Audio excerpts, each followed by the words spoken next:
음, 시간이 다 돼서 바로 시작하도록 하겠습니다. 안녕하세요, 대표님. 저는 딱 보면 순천대학교 형이 계속 이야기하는 게 안 들려. 그치. 저는 잘 들리는데. 대표님, 저는 순천대학교 창업전단의 김아영 팀장이고요. 오늘 협약 설명에는 기존에 잠깐 말씀드렸던 대로 강제사항은 전혀 아니고요. 제가 금요일에 서류상으로 전달해드렸던 내용을 저의 언어로 조금 전달도 해드리고 또 궁금하신 점이 많으실 것 같아요. 그런 부분에 대해서 좀 간단하게 조금 공통된 부분들은 답변 드리고자 오늘 자리를 마련했습니다. 때문에 오늘 내용 듣고 다 이해하시기는 좀 어려우실 거라고 생각을 하고 있고 부족한 부분을 제가 오늘 녹화된 부분을 공유해드리고 향후에 예산을 집행하시는 시기에 다시 한번 또 개별적인 면담이나 안내를 해드릴 예정입니다. 그래서 오늘은 아주 가벼운 마음으로 이렇게 사업이 운영이 되는구나라는 거랑 이것만을 꼭 유의해야 되겠다라는 정도로만 시간을 생각해 주시면 될 것 같습니다. 대표님들께서는 사실 평가 받으시기 전에 전부 저랑만 계속 보셨거든요. 멘토링을 저랑 하셨기 때문에. 근데 저희 대학에 저 말고도 굉장히 많은 인재와 사람들이 있습니다. 우선은 제가 결제를 하는 제 보스도 있으시고 많이 있거든요. 그래서 우선은 본 사업을 총괄하시는 저희 김선구 실장님이 계세요. 본디 저희 멘토링 때 같이 하실 예정이셨는데 그때 코로나 확진되셔서 저만 죽어라고 일주일 내내 멘토링을 했었거든요. 그래서 우선은 본 사업을 총괄하고 계시는 저희 김성구 실장님 간단하게 소개해드리고 바로 협약 설명이 시작하도록 하겠습니다. 네, 반갑습니다. 들리세요? 네, 안녕하세요. 네, 우리 김하영 팀장님께서 제 개인 신상 정보를 이렇게 까발려 주셔서 너무 감사합니다. 제가 원래 그때 멘토링 했어야 되는데 건강상 우리 김 팀장님이 좀 고생하셨고요. 일단 저희 초기 창업 패키지 최종 선정된 걸 너무 축하드립니다, 주님들. 네, 축하드리고 제가 인사드리는 것은 다른 게 아니고 올해 사업 진행하면서 저희가 뭐 사업비 집행도 하지만 다른 그 창업 관련된 프로그램이나 저랑도 좀 이렇게 이야기를 하셔야 되거든요. 뭐 귀찮은 시간이 아니고 다 대표님들을 어떻게 잘 지원해 줄 것인가 하는 고민에 의해서 하는 거니까 그렇게 이해해 주시고 올해 한 해 저희 김하영 팀장님 뭐 저랑 같이 이 사업 잘 진행을 하면 좋겠습니다. 네, 그런 차원에서 미리 좀 인사하려고 오늘 이렇게 줌에 들어와 있습니다. 네, 그러니까 다시 한번 축하드립니다, 대표님들. 네, 잘 부탁드립니다. 네, 감사합니다. 실장님께서 많은 말씀 나누시겠다고 하셨는데 사실은 나누실 시간이 많지가 않으세요. 대표님들은 주구장창 저만 보실 거예요. 처음부터 끝까지. 그래서 사실 모든 사업의 거의 다 실무적인 부분을 제가 다 할 거고요. 예산적인 부분들, 대표님 중간 점검이나 최종 점검 모든 부분들을 거의 다 제가 컨트롤하고 제가 해결할 수 없는 영역들을 많은 실장님께서 많이 서포트해 주시고 많이 조율해 주실 거고요. 그리고 이제 저희 실장님 같은 경우는 제가 약간 실무자 입장이라면 저희 실장님께서는 저희 투자 프로그램을 조금 전담하고 계세요. 그래서 지금 투자에 많이 신경 쓰고 계신 대표님들 많이 있으신데 그런 부분을 투자에 대한 관심이 있으시거나 아니면 뭐 의견 주실 내용이 있으시다면 저희 실장님과 직접 말씀을 나누시면 큰 도움이 되실 거라고 봅니다. 바로 제가 오늘 시간에 해드려야 되는 안내사항들 조금 간단하게 말씀을 드릴 건데 제가 이걸 시작하기 전에 앞서서 지금 들어오신 분들께서 대표자님도 계시고요. 그리고 실무자 분들도 계시는데 전에는 죽었다 깨어나도 꼭 대표님이 들어오시라고 했어요. 꼭 대표님 들으시라 그랬어요. 그런데 별 효과가 없더라고요. 그런데 저희가 대표님을 꼭 말씀드렸던 까닭은 초기 창업 패키지란 이 사업 자체가 다른 정부 지원 사업 많이 받아보셨겠죠. 뭐 처음이신 대표님들도 계실 거지만 저희 사업은 약간 특이하게 본 사업에 대한 책임을 대표자에게 묻습니다. 법인에게 묻지도 않고요. 우선 1차적으로는 기업을 대표하시는 신청하신 대표자분을 저 모든 책임을 묻도록 되어 있습니다. 그래서 사실 실무자분들께서 더 많은 업무를 행하시지만 결국에는 마지막 책임은 법인도 아닌 그것을 신청하셨던 사업자 대표님께서 지식이 되어 있으세요. 그래서 거기에 대한 책임감을 꼭 가지시라는 의미에서 대표자님을 항상 요청을 드렸었는데 안 들어오셨더라도 오늘 안 들어오셨더라도 본 사업에 대한 책임은 대표님께서 지시는 겁니다. 그래서 다른 사업과 다르게 뭐 기업의 책임이 전가되거나 그런 거 전혀 없고요. 책임은 대표님께서 신청하신 대표자님께서 지시는 거고 실무자이나 법인은 그걸 약간 서포트라는 입장으로 보고 있습니다. 그렇기 때문에 오늘 혹시 대표자님께서 들어오시지 않으셨더라도 꼭 이 말씀만 전해 주시면 됩니다. 사업의 책임은 대표자가 진다. 요 말씀 하나만 전해 주시면 사실 대표님들은 안 들어오셔도 돼요. 나머지는 이제 실무진분들께서 들어주시면 될 것 같고요. 저희가 협약 일정이 조금 촉급하게 진행이 되기 때문에 제가 전달해 드렸던 자료 간단하게 보면서 저희 사업에 대한 추진 일정이나 꼭 알고 계셔야 되는 사항들 몇 가지만 지금 전달해 드리도록 하겠습니다.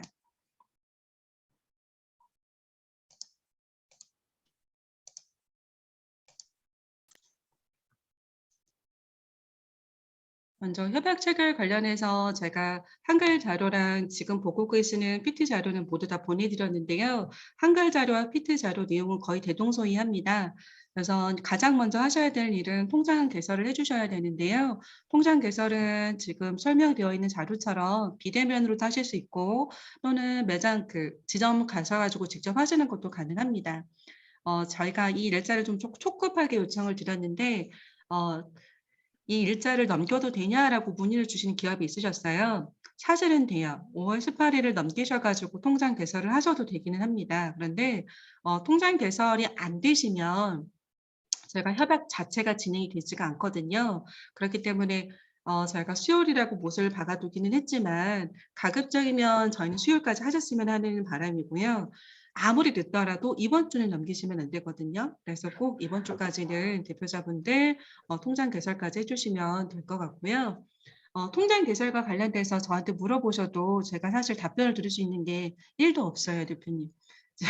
그래서 통장 개설과 관련된 부분들은 사실은 안내받으셨던 자료 그리고 또는 신한은행에다가 직접 문의를 주셔야 답변을 받으실 수 있고요. 제가 안내해 드릴 수 있는 것은 저희 초기 창업 패키지 뭐 선정에 대한 확인서 이런 것들 정도만 안내가 가능하기 때문에 구비 서류나 이런 절차, 통장 개설 절차와 관련된 부분은 사실 저희가 드렸던 자료를 보시면 콜센터랑 안내문이 다 있거든요. 그 자료를 꼭 첨부하시면 될 것 같고 지금 발급이 되실지 안 되실지 제가 모르겠는데 힐스타트업에서 대표님들 선정 확인서가 발급이 되셔야 돼요. 그리고 그걸 가지고 은행에 가셔야 계좌 개설이 되는데 창업진흥원 쪽에서 이걸 지금 다 일괄 승인했는지 안 했는지를 제가 아예 확인할 수가 없어서 혹시나 저희는 월요일 정도라면 발급이 될 거라고 생각을 했는데 혹시나 안 되시면 연락을 주시면 될 것 같습니다. 두 번째 하실 일은 대표님들 첫 번째 내셨던 사업계획서를 수정하시는 건데요. 우선 예산을 많이 깎이셨기 때문에 예산을 한번 전부 다 조정을 하셔야 해요. 그래서 저희가 배정해드렸던 예산안을 토대로 전부 다 예산을 조정해 주시면 되고 그 다음에 두 번째로 중요한 점은 저희 초기 창업 패키지는 R&D 지원 사업이 아닙니다. 그렇기 때문에 구체적인 마지막에 결과물이 시제품이 나와야 되고요. 이 시제품은 제조업 같은 경우에는 약간 잡음이 있어서요, 대표님. 제가 이것만 잡고 말씀드릴게요. 잠시만요. 지금 마이크가 켜져 있으신 대표님이 있으세요? 잠시만요.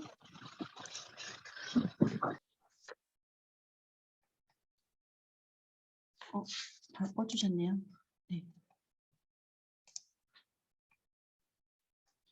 네, 다시 말씀을 드리면 먼저 받으셨던 예산을 토대로 모든 것을 다 수정을 좀 해주셔야 되고 말씀드렸던 대로 저희 초기 창업 패키지는 시제품 제작 지원 사업이기 때문에 이 10개월 협약 기간이 끝나고 나서 최종 산출물로 제출해 주실 수 있는 플랫폼이나 서비스나 아니면 구체적인 제품이 있어야 합니다.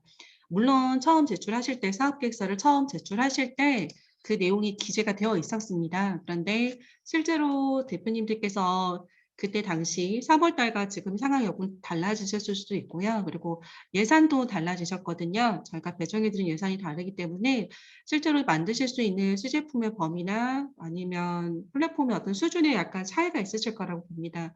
그렇기 때문에 꼭 대표님들께서 생각하고 계시는 제품, 구체적인 제품에 대해서 수정사업계획서에다가 관련된 내용을 명시를 해주시면 되고요.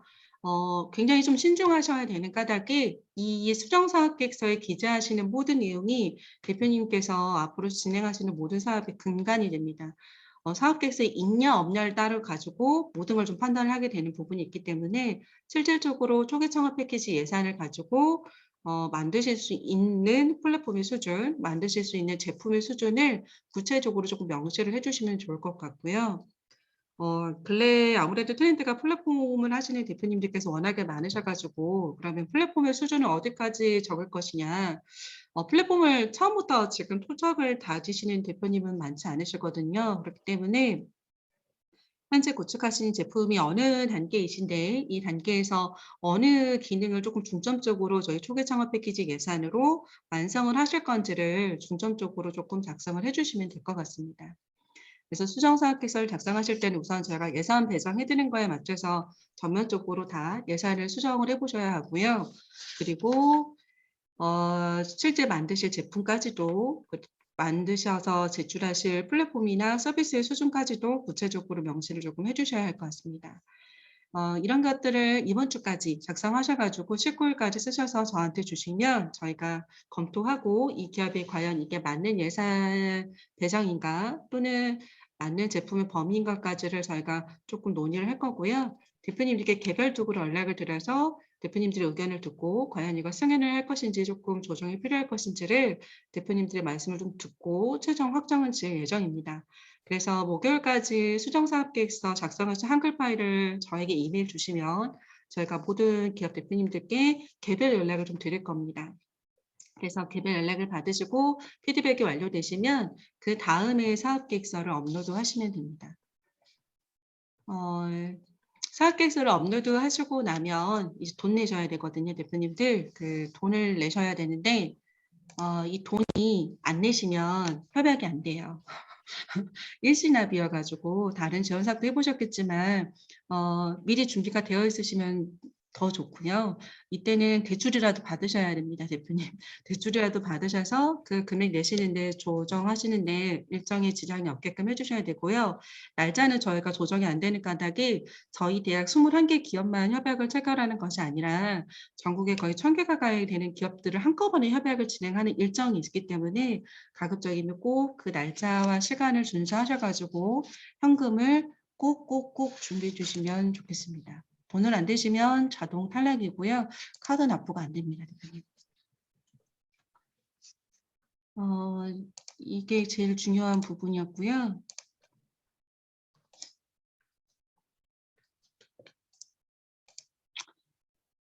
또 다음 부분은 계좌랑 카드는 당연히 만드시면 되고 제가 조금 권장을 드리는 것 중에 하나가 대표님들께서 카드 계좌는 카드를 보통 안 만드세요. 통장만 계산하시고 카드는 필요하지 않다라고 생각하시고 있는데요. 카드가 꼭 필요해요, 대표님. 제가 본 사업을 8년째 하고 있는데 카드는 나중에 정말 필요하지 않아서 잘라버리시는 일이 생기시더라도 우선은 발급을 받으세요. 꼭 카드를 쓰실 일이 생기시거든요. 그렇기 때문에 조금 번거로우실지라도 안 쓰실 것 같지만 실제로 쓰세요. 열에 9은 쓰시거든요.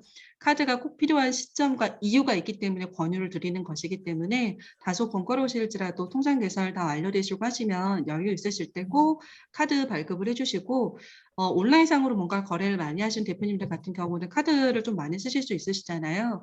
한도 상향도 당연히 가능하거든요. 이런 것들도 은행과 미리 조율을 하셔가지고 카드도 꼭 발급을 받아주시고 한도도 나중에 올리시려고 하시면 조금 시간이 촉박해요. 시간이 오래 걸리거든요. 그래서 가급적이면 한도 같은 부분들도 미리 신경을 쓰셔서 조금 사업비 집행하실 때 어려움이 없으시도록 미리 조금 준비를 해주시면 감사하겠습니다.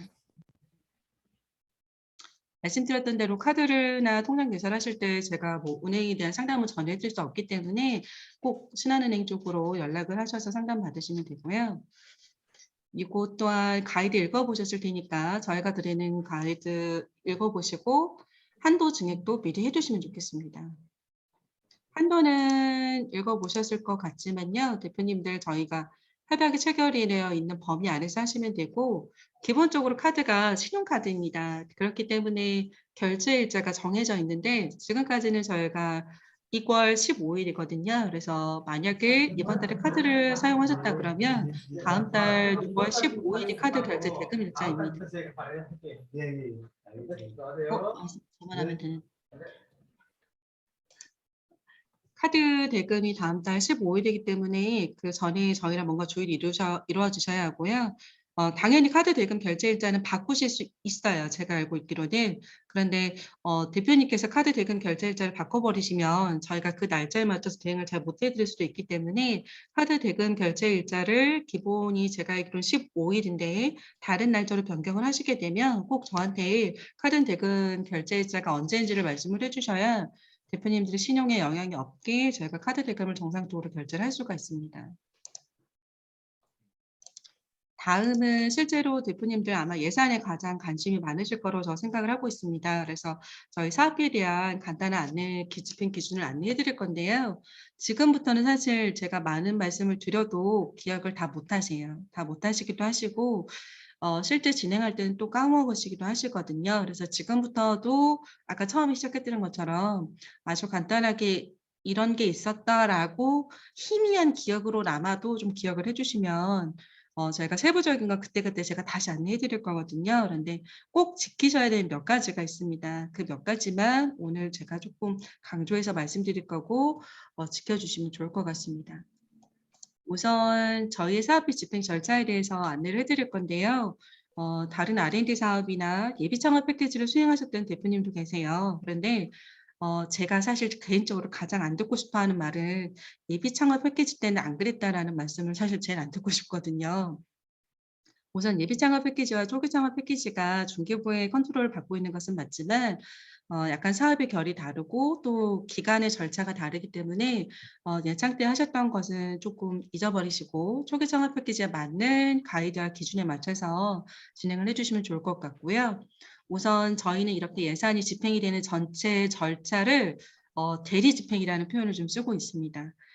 대표님들께서 이번에 예산을 받으셨잖아요. 8천만 원, 뭐 5천만 원 정부 지원금을 받으셨는데 정부 지원금과 대표님께서 내시는 현금 납부 금액은 대표님 통장에는 없습니다.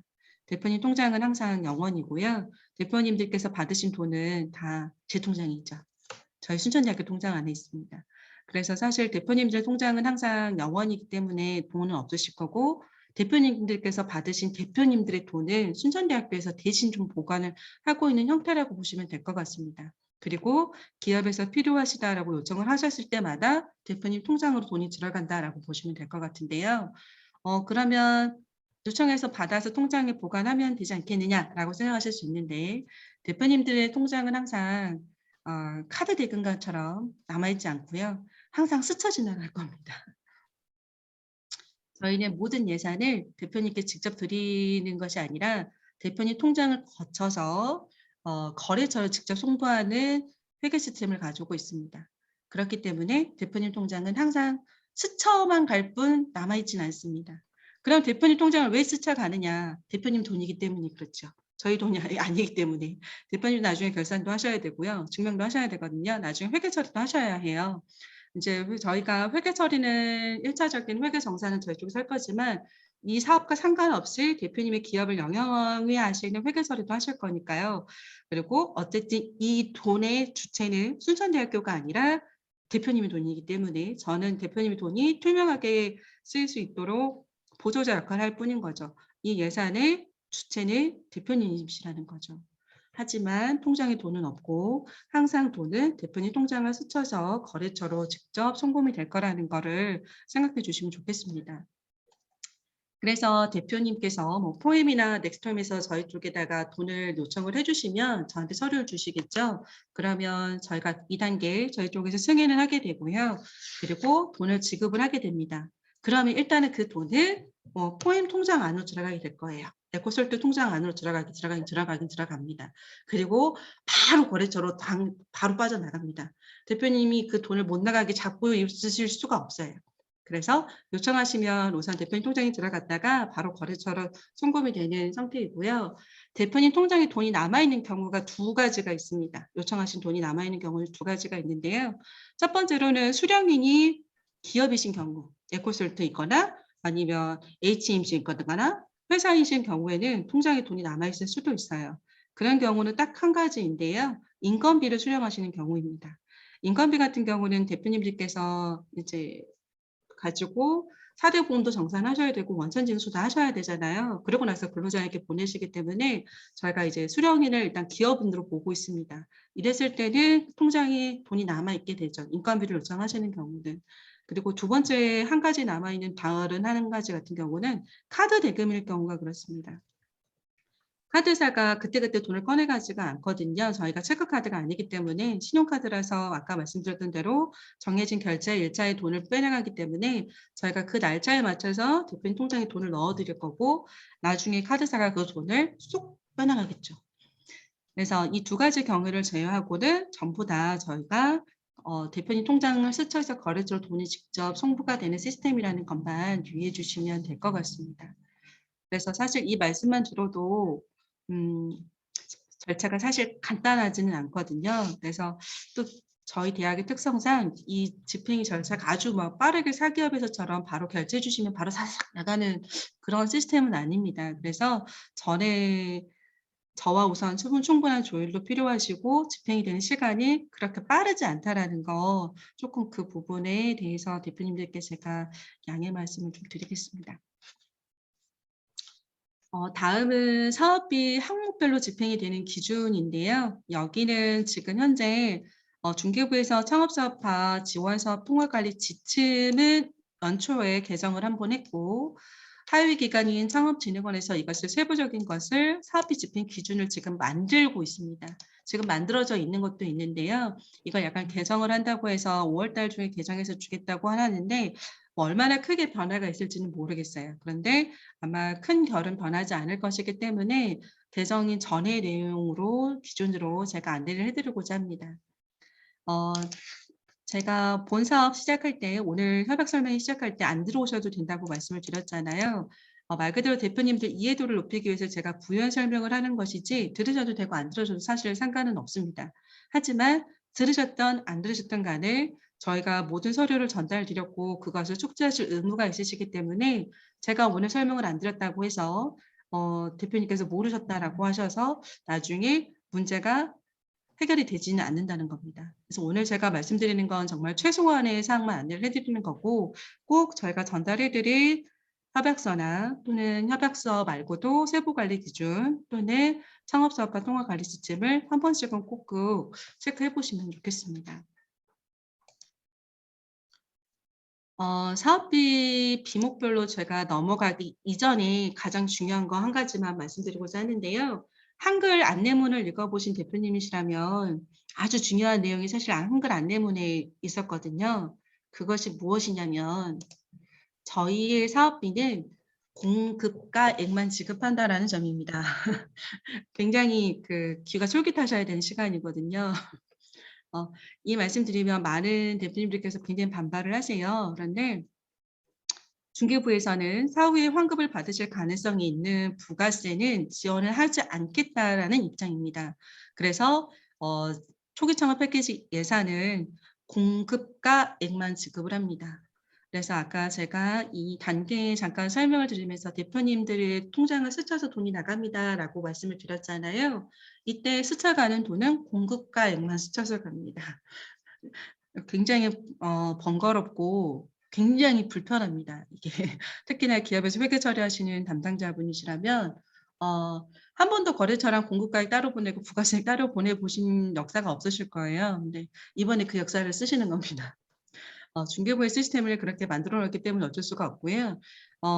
하다못해 컴퓨터를 하나 사셨는데 100만 원이다. 그러면 그 안에 들어있는 뭐 99,000원의 부가세는 대표님께서 내시는 거죠. 저희는 나머지 90만 원만 내는 겁니다. 그래서 거래처에 송금을 통금하게 되면 저희는 90만 원만 송금을 하게 되고요. 나머지 부가세 95,000원은 대표님께서 거래처에다 직접 주셔야 합니다. 그래서 수정사업계획서를 작성하실 때 단가가 조금 낮은 금액들은 상관이 없지만 굉장히 크신 금액들이 있으시잖아요. 금형 설계하실 수도 있고요. 금형을 만드시는데 지금 몇천 단위를 목표로 세우신 대표님들도 있으실 거라고 봐요. 그랬을 때는 사실 부가세액이 몇백 단위잖아요. 그러면 예산에 약간 오차 범위가 생기기 때문에 지금 수정사업계획서에 예산을 조금 항목을 작성을 하실 때 공급가액만 가지고 기준을 잡으시고 예산을 모든 걸 설정을 하셔야 합니다.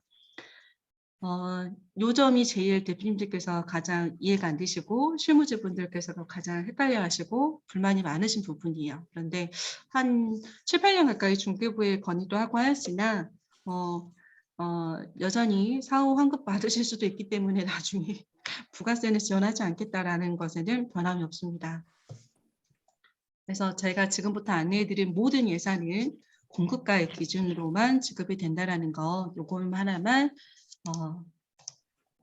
유념해 주시면 좋겠습니다. 다음부터는 제가 아주 간략하게만 비목별로 안내해 드릴 예정입니다. 그러니까 대표님들의 사업의 형태가 굉장히 다양하세요. 제가 처음 말씀드렸던 것처럼 제조업도 있으시고 플랫폼을 구축하신 대표님들도 있으시고 플랫폼 분야도 다양하신 데다가 제조업의 분야도 굉장히 다양하시기 때문에 사업비 비목을 저희가 일괄적으로 판단을 하진 않습니다. 예를 들어 제조업에서 볼 수 있는 재료와 서비스를 대적하시는 플랫폼 서비스 업체에서의 재료가 약간 다르거든요. 그래서 이런 것들을 모두 판단하는 근거는 대표님께서 작성하시는 수정사업계획서를 근거로 모든 걸 판단을 합니다. 그렇기 때문에 조금 주의를 해주시면 될 것 같고 재료는 기본적으로 대표님께서 만드시는 그 시제품의 일부분이 되었을 때 저희가 다 재료로 봅니다. 아주 극단적인 예로 조금 말씀을 드리면 대표님께서 모터를 구입을 하신다고 하셨을 때 이 모터를 가지시고 대표님께서 보트를 만드실 거예요. 그럼 보트의 일부분이 되겠죠. 이랬을 때는 재료로 봅니다. 그런데 이 보트를 만드시는 어떠한 장치 또는 뭐 마력을 테스트하시는 용도로 이 모터를 구입하시는 거라면 그건 저희가 기계 장치로 봅니다. 그래서 제가 아주 극단적인 예로 말씀드린 거고요. 어쨌든 대표님의 제품에 따라서 시제품의 일부가 되는 것들은 저희가 재료로 보고 있습니다. 여기도 보시면 빨간색으로 관세는 동사비로 집행 불가하며 그리고 협약 기간 내 납품이 가능한 재료여야 된다라는 내용이 있고요. 운반비를 포함해서 받으실 수 있고 예를 들어 여기 보시면 위반 사례로 뭐 재료비로 멀티탭이나 키보드 등 사무용품을 구입할 수 없다라고 되어 있는데 진흥원에서는 안 된다고 하는데 저는 이건 좀 아닌 것 같아서 플랫폼을 구축하시는 대표님들한테는 사실 키보드가 굉장히 중요하거든요. 저 같은 사무직한테도 가장 중요한 기계 장치가 저는 컴퓨터와 키보드죠. 그런 것처럼 플랫폼을 구축하신 대표님들한테는 조금 다른 의미가 있으실 수도 있고 그리고 실제 제품 만드실 때 멀티탭을 주로 넣으시는 경우가 있어요. 제조업 같은 경우 왜냐하면 완성된 제품이 아니시고 시제품 만드시니까 그런 용도시라 그러면 저는 충분히 확인이 되면 승인을 합니다. 그런데 뭐 과도하게 사무용품으로 멀티탭을만 20개씩 사시는 거 이런 것들만 안 하시면 될 것 같습니다. 그리고 여기서 약간 모호한 부분이 뭐냐면 시제품 재료 과다한다는 그 구간입니다.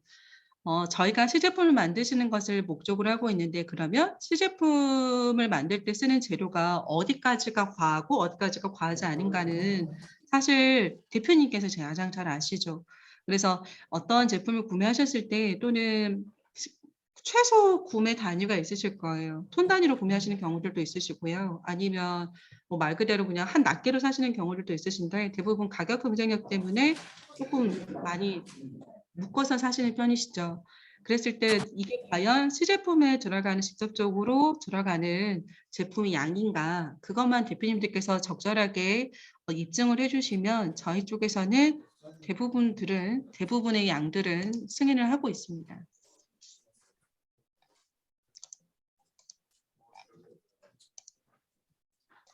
다음은 특허건인데요. 대표님들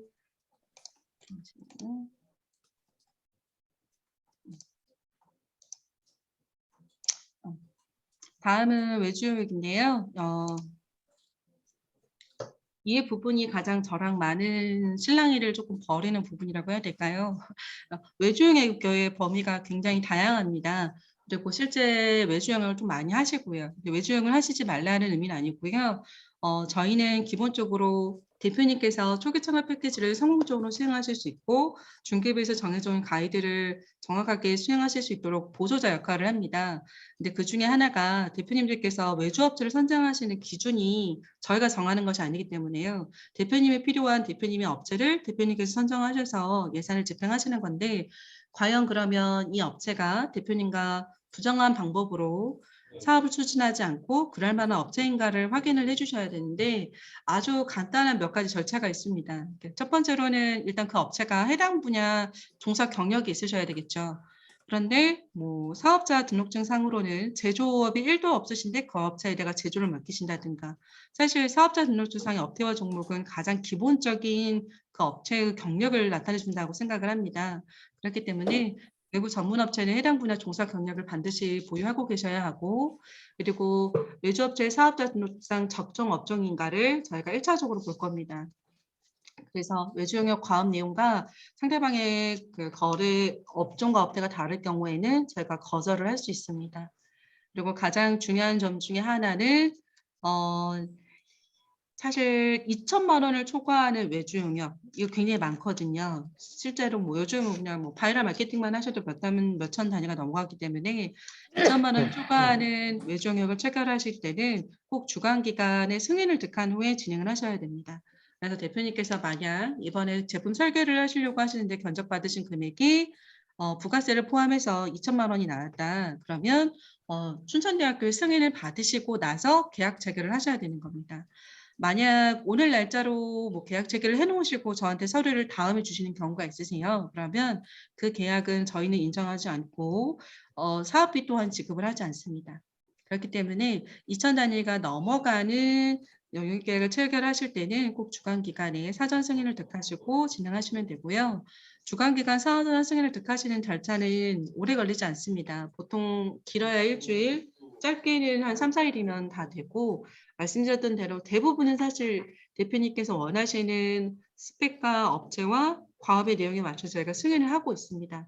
그래서 이 조항 때문에 사전 승인을 받아야 된다는 조항 때문에 2천만 원짜리 계약을 500만 원짜리로 쪼개기 계약을 하시거나 하시는 경우도 있으신데 사실 쌍방이 피곤한 일이거든요, 대표님. 대표님도 피곤하시고 저도 피곤한 일입니다. 저희는 대표님들을 평가하는 기관이 절대 아니거든요. 그렇기 때문에 이런 사전 승인을 피하기 위한 일부러 계약을 쪼개신다든가 일부러 이번 달에 100만 원 했다가 다음 달에 700만 원 하신다든가 이렇게 하지 마시고 한 번에 하시는 게 서로 편하거든요. 꼭 저희가 사전에 저한테 말씀만 해주시면 제가 어떻게 할 건지를 그때그때 안내해 드릴 테니까요. 꼭 사전 승인을 저희 쪽에 받으시고 진행하시면 될 것 같습니다. 외주 영역은 대표님께서 원하시는 업체를 선정하시되 대표님과 관련성이 없으셔야 하고 밑에 나와 있는 것처럼 전 현직 직장과 관련이 없었어야 하고 그리고 꼭 저희 쪽에 승인을 받으셔야 되고 업태나 종목이 실제 하시고자 하는 내용과 일치를 해야 된다는 점만 좀 유의해 주시면 좋을 것 같습니다. 여기서 빨간색으로 되어 있지는 않지만 좀 중요한 점 한 가지 말씀을 드리고자 하는데요. 저희가 사업부에서 또 하나의 이슈는 저희는 전부 다 후불 결제입니다, 대표님. 아까 제가 첫 번째 이슈가 저희는 공급가액만 지급한다는 것이었고요. 두 번째 이슈가 후불제라는 겁니다. 제품을 받으신 게 확인이 되지 않으시면 제품을 다 만든 게 확인이 되지 않으면 예산을 집행하지를 않습니다. 이게 오랫동안 거래를 하신 거래처 간에는 굉장히 뭐 큰 문제가 안 되실 건데 이제 막 사업을 시작하시는 대표님들 입장에서는 새로운 신규 업체한테 제품을 받으셔야 되는데 제품을 사령다방에서는 그러겠죠. 내가 뭘 믿고 제품을 보내지? 이렇게가 되는 거죠. 근데 이건 저희가 해결할 수 있는 상황이 아니라서요. 그 대표님이 능력껏 사실은 후불 결제라는 것을 미리 거래처에다 말씀을 해주셔야 됩니다. 저희는 제품이 대표님께서 주문하신 대로 대표님께서 오더 내리신 대로 대표님이 손에 들어오셨다는 게 확인이 되었을 때만 예산을 집행을 합니다. 그래서 이 점이 조금 실무 진행하시는데 어려우신 점일 것 같고요. 유일하게 선금을 주실 수 있는 게 바로 이 외주 영역인데 이 외주 영역은 착수금 형태로 저희가 최대 50%까지만 계약금의 최대 50%까지만 지급을 하고 있습니다. 4천만 원 계약하시면 최대 2천만 원까지 지급이 가능한 거죠. 다음은 특허권인데요. 이 부분을 가장 잘 알고 계실 거긴 한데 기본적으로 특허 내신의 내용이 저희 사업과 관련이 있어야 되고요. 초기 창업 패키지 내신 과제랑 관련이 있으셔야 되고 여기에 대한 권리인, 출원인이 대표자 본인이셔야 하고 그리고 꼭 대표 이름으로 내시면 안 되고 대표자가 소속되어 있으신 법인, 명의로 출원을 하셔야 합니다. 공동으로 출원하시는 경우는 가능합니다. 대표님 명의와 회사 이름 같이 공동으로 하시는 것은 가능합니다. 그리고 당연히 협약 기간 안에 이루어져야 합니다. 이 부분이 사실 좀 집중하셔야 되는 대표님께서 가장 관심이 많으신 부분이거든요. 인건비에 대한 설명 좀 드리고자 합니다. 우선 인건비에 대해서 가장 간단하게 말씀을 드리면 인건비는 대표님은 당연히 못 받으시고요. 대표님은 절대 받으실 수가 없고 현금을 수령하실 수 없고 대표님을 제외한 이 과제에 참여하는 직원에게만 지급을 하실 수가 있습니다. 인건비는. 그리고 전제 조건이 하나가 있는 것이 반드시 협약 기간 안에 신규 인력을 채용을 하셔야 된다는 점입니다. 이 부분 서류 공모에서 다시 한 번만 말씀드리면 여기 보시면 창업기업 대표자 본인과 차감기업 기존의 인건비는 현물로 계산이 가능하다는 건 나중에 다시 말씀드릴 거고 협약기간 중 꼭 신규 직원과 현물로 계상하지 않은 기존 직원의 인건비는 현금으로 집행이 가능하다라고 명시가 되어 있습니다. 그렇기 때문에 저희의 협약기간은 2022년 5월 1일이거든요. 그래서 대표님들께서 이 초기 창업 패키지 예산으로 인건비를 활용하고자 하신다면 반드시 2022년 5월 1일 이후로 신규 인력이 1명 이상은 있으셔야 합니다. 그때부터만 인건비 지급이 가능합니다. 이게 무슨 얘기냐면 지금 메탈텍스처에서 어떤 직원을 고용을 하신다고 하셨을 때 인건비를 지급하고자 하시는데 지금 현재 메탈텍스처에서 직원분이 기존에 채용되어 있으신 분이 5분 있으신 거죠. 그리고 이 5분이 초기 창업 패키지에 모두 다 참여를 하신다라고 전제를 하게 된다면 이분들한테 인건비를 지급하고 싶으실 건데 이 5분한테 인건비를 지급하시려면 무조건 이번 달 5월 1일 이후로 새로운 인력을 1명 이상은 더 채용하셔야 된다는 겁니다. 그래서 이 새로운 인력 1명이 채용을 하시게 되면 그때부터는 기존에 있던 이 5명까지 총 6명이죠. 이 6명의 인건비를 지급을 하실 수 있다는 의미입니다. 그래서 기존에 있는 인력에게 인건비를 지급하시고자 하신다 그러면 무조건 5월 1일 날짜 이후로 신규 인력이 1명 이상은 고용이 되셔야 합니다. 그래서 얼마씩 그러면 인건비를 지급할 수가 있느냐. 세부관리 기준에 사실 인건비 한도는 나와 있기는 합니다. 그런데 직원의 인건비는 사실 대표님께서 책정을 하시는 거죠. 그 직원의 경력과 역할과 본 과제에 참여하는 것에 맞춰서 대표님께서 그 인력을 채용하셨을 거고 인건비를 얼마나 지급하시는가는 기본적으로 저희는 대표님께서 선택을 하시게끔 합니다. 그런데 선택을 하신 그 금액이 사회적 통상 범위를 벗어났을 때만 저희가 자료를 요청을 합니다. 예를 들어서 연구소장님을 채용을 하셨어요. 대표님께서 앱을 제기해서 새로운 개발자를 채용을 하셨어요. 그러면 전에 일하시던 직장이나 이런 걸 봤을 때 전 인건비가 월 700만 원이었다. 원래 700만 원 받으시던 사람이라는 게 확인이 되고 관련된 경력이 있으시면 저희는 승인을 합니다. 초기 창업 패키지 기준에는 보통 500만 원 밑으로 조금 책정이 되어 있어요. 그런데 그만한 인력이고 저희 과제에 참여하신다는 게 확인만 된다 그러면 인정을 할 겁니다. 그런데 이제 막 대학을 졸업한 25살 직원분을 채용하시면서 월 급여를 우리 회사는 복지를 팡팡 하기 위해서 400 주겠다. 저 이런 대표님 못 봤거든요. 약대가 아닌 이상, 의대가 아닌 이상 그럴 수는 없어요. 그렇기 때문에 그런 경우를 제외하고 보통 사회적인 통념상 정해진 인건비 기준이 있으시잖아요. 그런 수준이시라 그러면 저희는 거의 다 수용을 하고 있습니다. 가장 좋은 건 원래 그 정도 연봉을 받던 인력이다라는 걸 입증해 주시는 게 제일 좋고요. 전년도에 소득이 그랬다라는 것을 입증해 주시는 게 좋고 그러시지 않다라 그러면 그만한 경력을 가지고 있는 사람이다라는 걸 조금 입증해 주셔야 합니다. 근데 어쨌든 인건비라는 건 사회적인 통념 범위 안에서 좀 책정을 해주실 것을 말씀을 드리고 있고 거기를 벗어나실 때만 저희가 조금 조율을 요청드리는 편입니다. 머리도 그래서 보여주는데 인건비는 제일 지금 중요한 여기는 게 지역 제가 연계라는 게 나머지를 있거든요. 나중에 세부적인 걸 말씀을 우리가 드리겠지만 어디에서 사업을 할 건데 이 사업이 지역과 연계가 될 것이다 이런 내용으로 써야 돼요. 어떤 내용을 할 것이다. 그래서 그 어느 분께서 마이크를 켜셨는지 알 수가 없네요. 제가 네. 인건비는 가장 중요한 점은 말씀드렸던 것처럼 꼭 저희 협약 기간 안에 지금 저희가 소급 적용해서 5월 1일부터가 협약 기간이거든요. 5월 1일 이후로 꼭 신규 인력이 있으셔야지만 인건비를 지급하실 수 있다라는 거고 그 인건비가 가급적이면 사회적인 통상 범위 아니시면 좋겠고 통상 범위가 아니시면 주관 기관과 협의를 하시면 됩니다.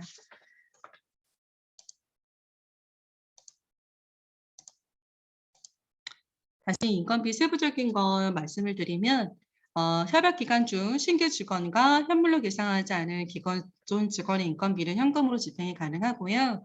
이 신규 직원은 대신 협약 종료, 저희는 내년 2월 28일이거든요. 그렇기 때문에 2023년 1월 31일까지 채용하시는 직원분에 한해서만 인건비가 지급이 가능하고 신규 직원 채용 시점에 해당 월에 대해서는 저희가 이제 딱 월에 맞게 채용하시면 되지만 안 되셨을 때는 일할 계산해서 지급을 하고 있고요.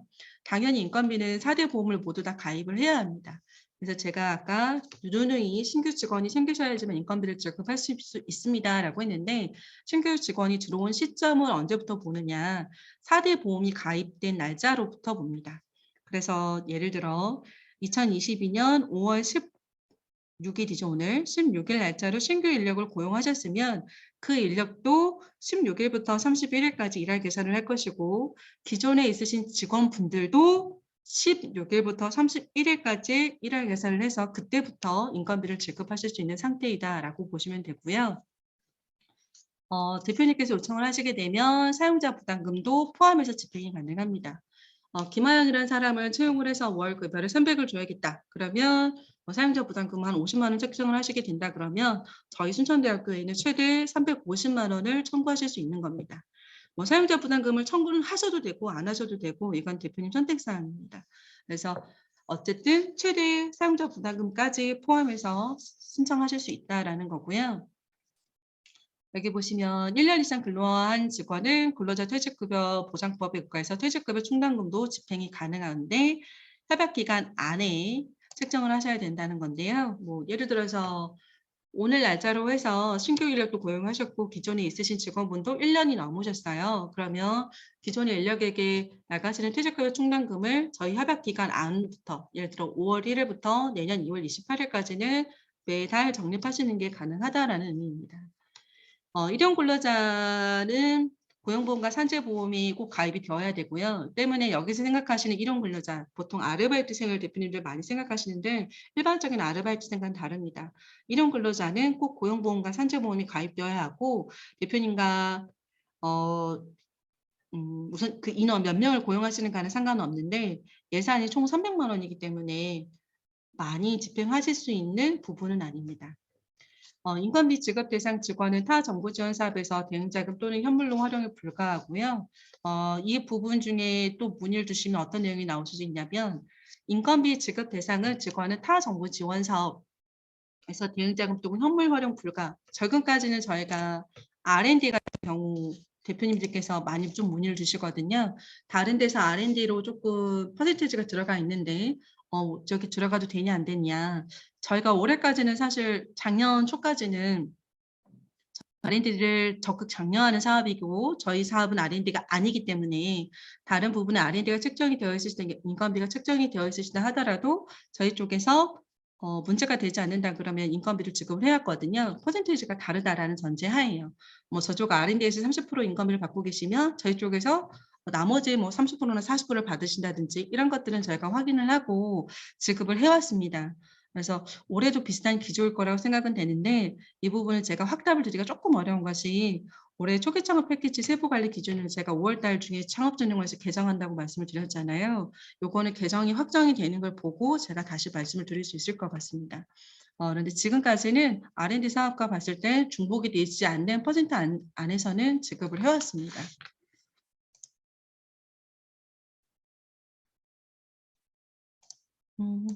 혹시 인건비가 사실 대표님들께서 가장 관심이 많으신 분야거든요. 혹시 이 부분에 대해서 지금 혹시 질의해 주실 대표님 있으신가요? 듣고 계신지 확인 좀 하려고요. 네. 예, 듣고 계시지만 질의하실 거 내용이 없으신 거죠? 아니요, 질의하고 있는데 들리세요? 예, 말씀해 주십시오, 대표님. 대표는 아니고 일단 네. 저희는 이미 그 기업의 인원이 현재 총 5명인데 네. 어떻게 하다 보니까 4월에 전부 다 신규 인력을 2명을 채용을 했어요. 네. 그러다 보니까 5월 1일 이후로 신규 인력을 채용할 만한 여력이 되지도 않고 그다음에 그만큼 인력이 필요하지도 않은 상황인데 음. 어떻게 하다 어쩌겠어요, 보니까 대표님. 퇴사시켜서 다시 뽑으시든지 최저 인력으로라도 뽑으시든지 이게 현실적인 답변이에요, 대표님. 어쩔 수가 없어요. 저희 협약 기간이 굉장히 중요하거든요. 그래서 제가 이런 말씀을 드리면 안 되는 기간에 있음에도 불구하고 기존 인력에 지급하시기 위해서 최저임금 수준으로 인력을 뽑으시는 경우도 있고요. 직원의 사유로 뽑아서 네. 사실 뽑아서 일단 여기까지 오겠다고 하는 사람이 별로 없는 상황이고 그렇다면 아주 그 초급 인력밖에 안 되는데 네. 그렇다면 연구에 참여한다거나 도움이 되지도 않는데 네. 그리고 그렇게 되면 내년에 1월 28일 이후로는 직급을 못하면 또 그때는 퇴사시켜야 되잖아요. 맞아요, 대표님. 그 신규 채용 당하는 그 사람에게도 못할 짓이고 우리 회사 맞아요. 입장에서도 바보 같은 못할 일을 하는 것 짓이죠. 같은데 맞아요. 이 말씀은 대표님들께 제가 꾸준히 들었던 말씀입니다. 사람 채용해서 내보내기도 어렵거니와 찾기도 어렵고 끝난 다음에 그 사람 유지시키기도 더더욱이 어렵고 이 말씀을 사실 제가 현실적으로는 알고 있습니다. 그런데 제가 대표님들 입장에서 충분히 해결할 수 있는 문제가 아니에요. 네, 그래서 정말 억울하신 점도 있고 한두 달 차이시니고 그리고 어느 정도 협약대가 선정이 될 거라는 걸 선정 예정자라서 들으셨을 테니까 그래서 그런 부분들도 알고는 있는데 협약 기간이라는 것을 못 박아두고 있어서 그런 실무적인 부분을 저희가 모르고 드렸던 말씀은 제가 절대 아니고 정말 불가능하기 때문에 제가 드렸던 말씀이에요. 그렇게 하시라는 의미도 아니고요. 그래서 지금 팀장님께서 하신 말씀을 제가 이해 못하는 바는 절대적으로 아니고 이해도 하고 있습니다. 그리고 어려움도 알아요. 저희 역시도 마찬가지인데 그럼에도 불구하고 그 협약 기간 안에 채용해야 한다라는 것에 예외가 없습니다.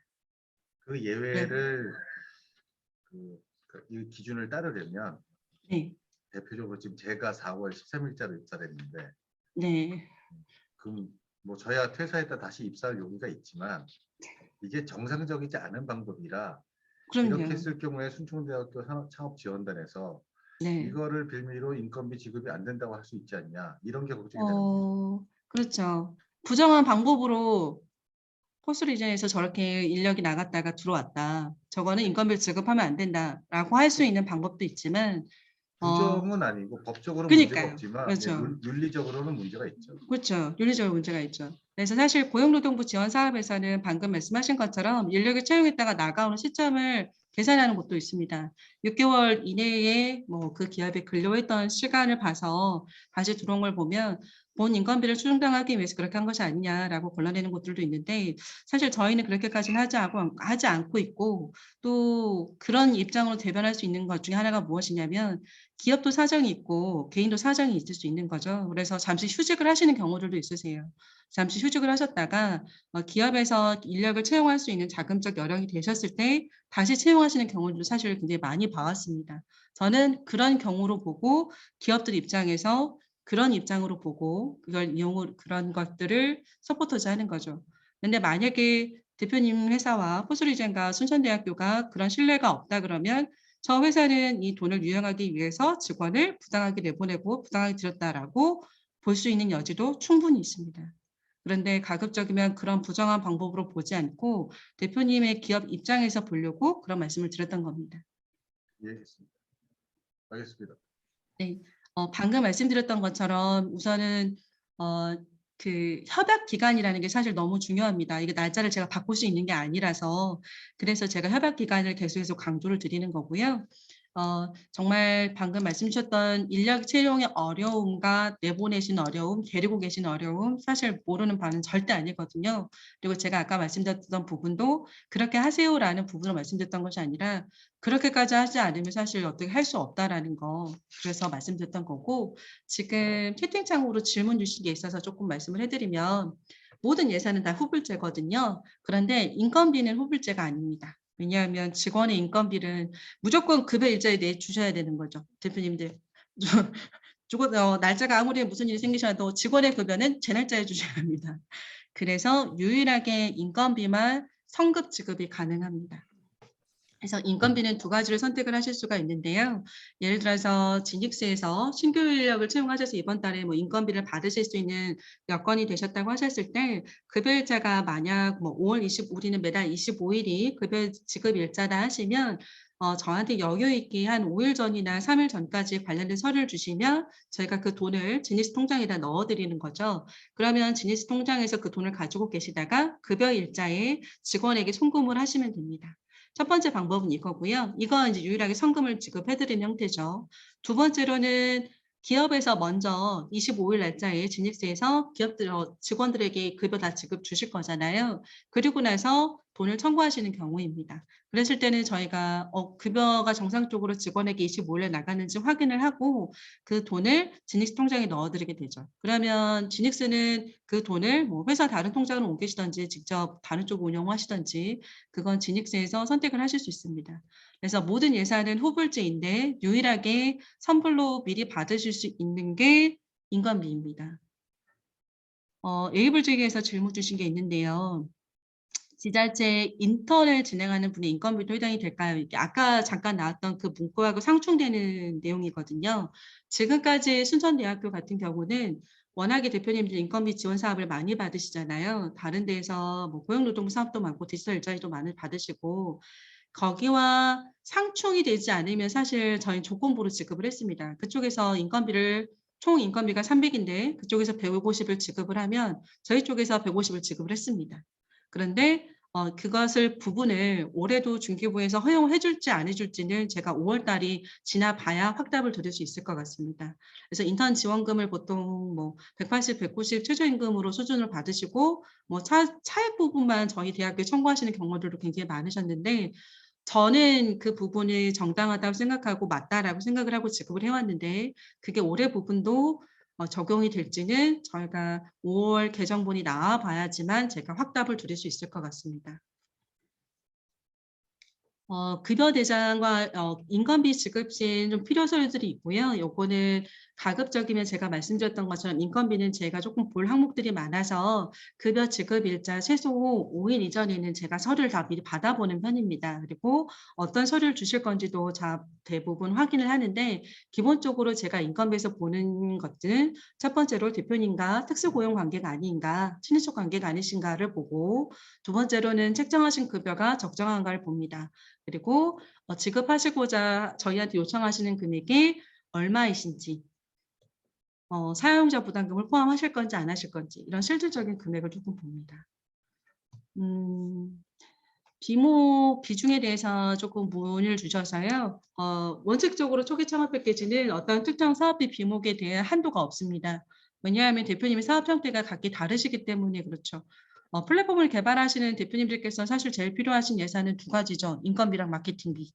여기서 보통 예산을 많이 세우신 편이시기 때문에 사실 인건비를 99.9% 인건비로 전체 예산의 99.9%를 예산을 우리는 무조건 인건비로만 하고 싶다라고 하시면 사실 제가 막을 방도는 없어요. 하지만 그렇게 한쪽으로 예산이 너무 쏠리게 되면 중기부와 창업진흥원의 회계감사에 1차 타켓이 됩니다. 그러면 저는 이제 대표님의 대변인으로서 이 기업이 왜 인건비로 이렇게 책정이 되어야만 되는지에 대해서 저는 대표님의 대변인이거든요. 그리고 왜 승인을 순천대학교에서 하였는지에 대해서 소명을 충분히 할 겁니다. 그럼에도 불구하고 귀찮은 일이 생길 수가 있어요. 그래서 저는 가급적이면 예산의 비중을 뭐 고르게 하세요라고는 안 합니다. 고르게 하라고 하진 안 하고요. 가급적이면 기업의 상황에 맞게 편중을 하시되 너무 한쪽으로도 막 몰빵하는 것을 말씀을 드리진 않습니다. 비브로 같은 경우도 플랫폼 사업을 하시니까요. 만약에 비브로에서 그렇게 말씀하신다 그러면 뭐 예산이 1,000만 원이라고 한다 그러면 800만 원은 인건비를 세우시고 100만 원은 마케팅을 세우시고 100만 원은 다른 기계 장치를 사세요라고 말씀을 드릴 것 같아요. 그렇게 보시면 기본적으로 뭐 예산의 한 80%는 인건비에 있지만 어쨌든 다른 예산 항목들도 조금 쓰시게 해서 예산의 균형을 맞추려고 노력을 합니다. 그래서 꼭 인건비나 다른 항목들도 그런 것은 아니지만 기업의 상황에 맞춰서 작성하신 사업계획서의 내용에 맞춰서 어떤 예산의 비중이 한쪽으로 쏠리시는 게 정당하면 승인을 합니다. 그리고 원칙적으로 어떤 비목에 대한 한도는 없습니다. 과거에 외주 영역으로 100% 쓰신 대표님도 계셨고요. 인건비로 100% 쓰신 대표님도 있었습니다. 근데 말씀드렸던 대로 안 되는 것은 아니지만 외부의 그 회계감사의 첫 번째 타겟이라서 별로 권장하는 바는 아닙니다. 저희가 또 쉽게 승인을 하지는 않고요.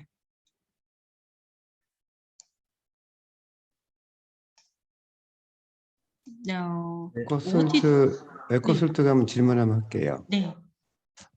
저희 회사 같은 경우는 이제 제조업이거든요. 네. 그래서 원료가 차지하는 비중이 상당히 높습니다.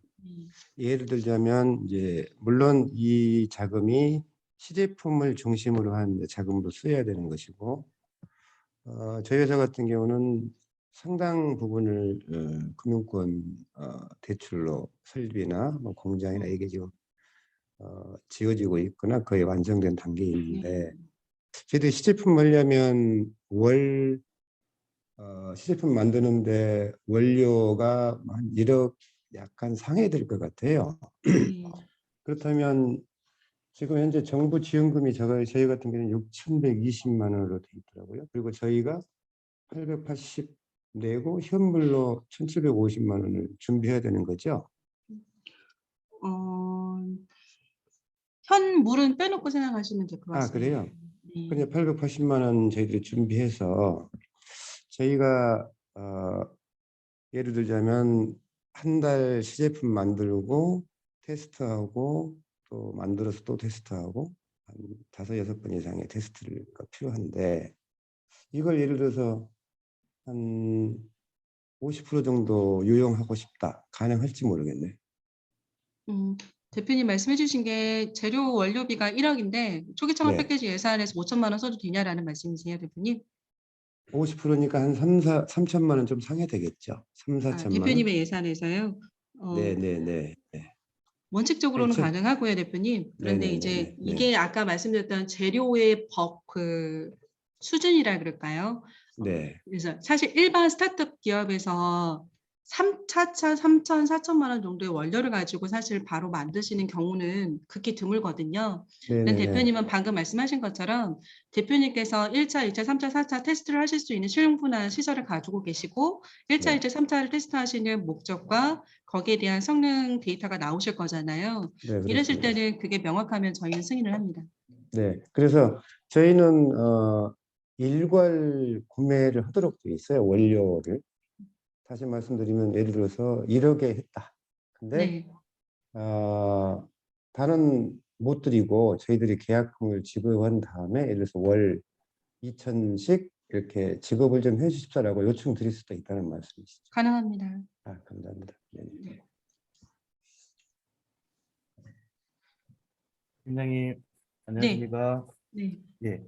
다른 게 아니라 저희가 신규 인력을 5월 2일부터 채용해서 지금 운영을 하고 있는데요. 네. 지금 프로젝트 관리하고 그다음에 구매 관리 이런 쪽으로 지금 같이 해서 프로젝트를 관리하고 있습니다. 과제를 하고 있는데 학력 이런 부분하고 문제가 되는 소지가 있습니까? 혹시?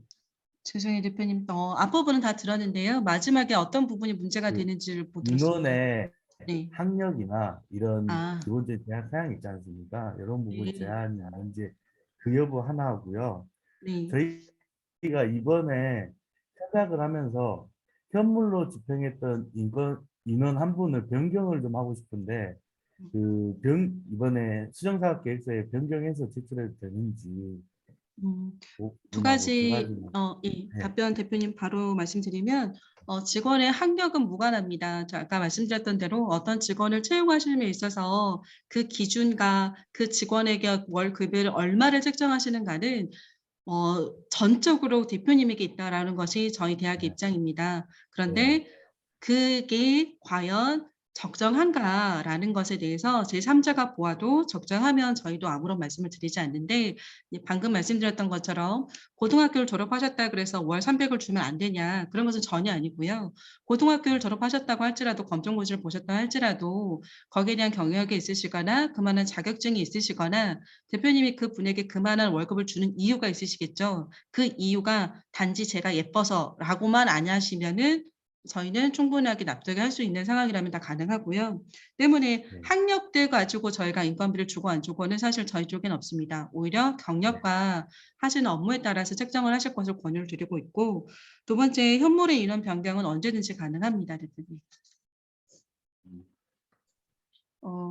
네, 알겠습니다. 감사합니다. OOTD에서 질문 주셨던 게 있어서 조금 더 말씀드리면, 그 OOTD에서 협약기간 중 신규 직원과 현물로 계상하지 않은 기존 직원의 인건비는 현금으로 집행이 가능하다고 했는데, 현물로 계상한 고용 인력은 현물로만 가능하고 지원금도 집행이 안 되는 건가요?라고 질의 주셨는데요. 정확하게 이해하고 질의 주신 겁니다. 저희가 인건비는 현금과 현물이 있는데요. 대표님께서 조금 오해라 그럴까요? 표현의 차이가 있는 것 같은데요. 현금은 대표님들께서 내셨잖아요. 이 사업을 참여하신 조건으로 현금을 내셨죠. 그리고 현금을 저희 정부 지원금과 함께 저희가 관리를 하고 있는 거죠. 현물도 마찬가지로 본 사업을 하기 위해서 내신 거잖아요. 인물인데 그걸 사람으로서 참여를 하시겠다라고 하셨기 때문에 그 사람으로서 참여하셨기 때문에 그 사람에게는 인건비를 저희가 지급을 할 수가 없는 겁니다. 그래서 직원분들을 보통 현물로 계상하는 것은 권장을 드리고 있지는 않고 있고요. 어차피 죽었다 깨어나도 현금을 못 받으시는 대표님을 현물로 책정을 하실 것을 권장을 드리고 있습니다. 대표님들 대부분 그만한 경력과 연봉을 가지고 계세요. 그리고 대표님들은 어차피 현금 수령을 못 하시거든요. 그렇기 때문에 특별한 사유가 없으시다 그러면 가급적이면 본 사업을 또 직접 수행하고 계시기 때문에 대표자님의 인건비를 보통은 저희는 현물로 계상하실 것을 추천을 해드리고 있고, 물론 당연히 직원도 현물로 책정이 가능하세요. 그런데 사람 일은 어찌 될지 모르는 거기 때문에 가급적 직원을 현물로 책정 드리는 것은 권장을 드리지 않는데, 첫 번째로는 아무리 믿으셨던 직원이라고 할지라도 언제든 퇴사할 수 있습니다. 그래서 그렇고요. 이정진 팀장님 나가시려나 봐요. 그것이 하나가 있고요. 또 하나는 정말 제가 그런 경우를 많이 봤거든요. 현물을 중간에 변경하시는 경우들이 좀 몇 번 있어 왔어요. 그래서 절대 안 받기를 현물을 요청드리는 거고, 대표님들은 절대 바뀌실 수가 없거든요. 대표님이 바뀌시면 본 사업을 포기하시는 거고 쓰셨던 돈 다 물어내야 돼요. 그래서 대표님들을 꼭 현물로 책정을 해야 될 거 말씀드리고 있고, 대표님을 제외하고 현물로 올리시길 적극 권장드리는 직원이 있습니다. 친인척. 친인척 고용하셨을 때 제가 친인척 분들한테는 어차피 인건비 지급을 또 못 하거든요. 직원 채용은 얼마든지 하셔도 되는데 저희 돈으로는 예산을 지급할 수가 없기 때문에 그런 분들을 현물로 조금 활용을 하시고 책정을 하시면 도움이 되실 거라고 봅니다. 그렇기 때문에 현물 계상하실 때 가급적 핵심 인력이시다 그런 분들을 현물로 책정하지 마시고요. 핵심 인력은 아껴두셨다가 현금 월급 주시고요. 가급적이면 대표자님의 보통 연봉과 경력에 실리는 현물이 어느 부분 거의 다 책정이 됩니다. 그래서 가급적이면 현물 책정은 대표자님으로 조금 해주셨으면 감사하겠고, 직원분으로 하셔도 되지만 직원분이 퇴사하시게 되면 변경하셔야 되는 어려움도 있고 나중에 인건비를 처령 못하시게 되는 어려움도 있기 때문에 가급적 직원분은 현물로 올리는 것을 추천드리지 않습니다. 근데 직원분을 꼭 올리실 거면 사모님이나 남편분, 동생분 이런 친인척 분들만 고용이 되어 있는 분들만 올리실 것을 말씀드리고 있습니다. 인건비 이성적인 비율은 사실은 없습니다. 현물 지금 OOTD에서 마지막에 질문 주신 걸로 하면 예를 들어서 현물로 월 저를 고용을 하셔서 저를 현물로 책정을 하셨다 그러면 저의 월 인건비를 뭐 300으로 책정을 하셨을 때 150은 현물로 하실 거고 150을 현금으로 하신다 그러면 그것은 또 가능합니다. 귀찮겠죠? 근데 그렇게 하시면 우리 귀찮은 건 하지 마시게요. 그래서 인건비에 대한 질문이 좀 많으시기 때문에 제가 시간을 조금 많이 할애를 했거든요. 그리고 절대 바꿀 수가 없고 또 민감한 부분이라서 좀 명확하게 말씀을 드리고자 했던 것이고요. 인건비는 대표님 받으실 수 없기 때문에 가급적 대표님께서는 현물로 책정을 하실 것을 말씀을 드리고 있습니다. 이러셨을 때 그 회사에서 돈을 안 받으시는 대표님들 계시죠. 열심히 회사로 지금 돈을 받지 않고 일하시는 대표님들 계시는데 그런 부분들도 저희가 감안해서 현물 책정을 하고 있습니다. 네, 그렇기 때문에 가급적이면 대표님께서는 현물 책정을 해주시고요. 직원은 꼭 5월 1일 이후로 신규 인력을 고용하시고 그 인력이 4대 보험이 들어가야 된다는 것 정도로만 생각해 주시면 될 것 같습니다. 그리고 유일하게 선 지급이 가능한 항목이기 때문에 급여 지급 일자 5일 전까지 저에게 서류를 주시고 미리 수령하셔서 꼭 직원의 월급은 제 날짜에 월급을 주실 것을 강력하게 말씀드리겠습니다. 저희 돈 받으실 때까지 기다리시는 기업이 있으신데 그러시면 안 되고요. 이크리 비전에서 말씀하셨던 항목은 없습니다. 아주 과거 한 7, 8년 전에는 대표님들의 활동비라고 해서 예산에 따라서 30만 원, 20만 원, 50만 원 아무런 증빙 없이 현금으로 지급하는 항목이 있었는데요. 없어져 버렸고 부활할 여지는 없습니다. 모든 예산이 전부 다 증빙이 가능한 것들만 저희가 지급을 하고 있습니다.